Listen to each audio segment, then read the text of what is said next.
बोलो माँ लक्ष्मी की जय।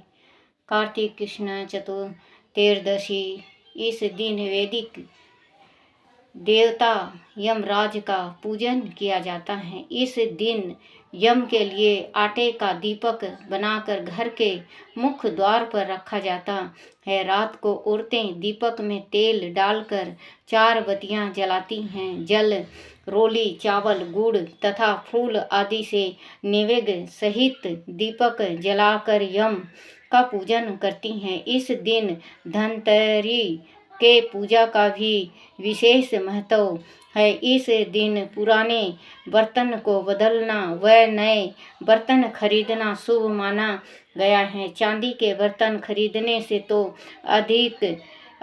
अत्यधिक पुण्य का लाभ होता है। इस दिन हल जूती मिट्टी को दूध में भिगोकर उसमें सेमर की शाखा लगातार 3 बार अपने शरीर पर फेरना तथा कुमकुम लगाना चाहिए। कार्तिक स्नान करके प्रदोष काल में घाट, गौशाला, बावड़ी, कुआं, मंदिर आदि स्थानों में 3 दिन तक दीपक जलाना चाहिए। तुला राशि के सूर्य में चतुर्दशी तथा अमावस की संख्या को जलती लकड़ी की मशाल से पितरों का मार्ग प्रकाशित करना चाहिए। कथा, एक बार यमराज ने अपने दूतों से प्रश्न किया, क्या प्राणियों के प्राण हरते समय तुम्हारे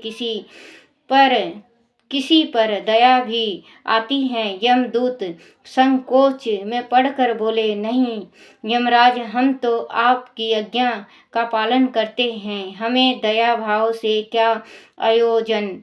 यमराज ने फिर प्रश्न दोहराया, संकोच मत करो आदि, कभी कहीं तुम्हारा मन पसीजा है तो निडर होकर कह डालो। तब यमदूतों ने कहा, सचमुच एक घटना ऐसी घटी है जब हमारा हृदय कांप गया। हंस नाम का राजा एक दिन शिकार के लिए गया। वहां जंगल में अपने साथियों से बिछड़ कर भटक गया और दूसरे राजा की सीमा में चला गया। वहां के शासन हेमा ने राजा हंस का बड़ा सत्कार किया। उस दिन राजा हेमा की पत्नी ने एक पुत्र को जन्म दिया। ज्योतिषियों ने नक्षत्र गणना करके बताया कि वह बालक विवाह के 4 दिन बाद मर जाएगा। राजा हंस के आदेश से इस बालक को यमुना के तट पर एक गृह में ब्रह्मचारी के रूप में रखा गया। उस तक स्त्री की छाया भी न पहुंचने दी। किंतु विधि का विधान तो अडिग होता है। संयोग, एक दिन राजा हंस की राजकुमारी यमुना के तट पर निकल पड़ी और उसने उस ब्रह्मचारी बालक से गंधर्व विवाह कर लिया। चौथा दिन आया और राजकुमार मृत्यु को प्राप्त हुआ। उस नव प्राणी का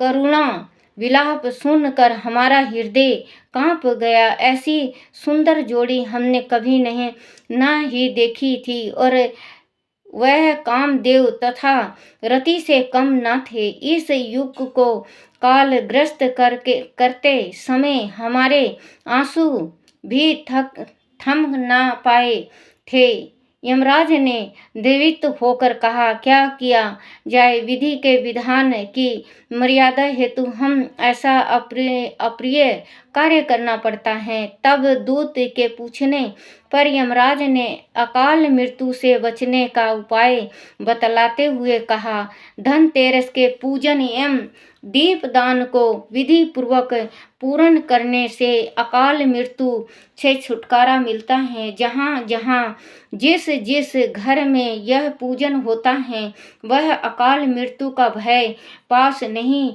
फटकता। इसी घटना से धनतेरस के दिन धनवंतरि पूजन सहित दीपदान की प्रथा का प्रचलन हुआ। बोलो धनतेरस की जय, बोलो माँ लक्ष्मी की जय।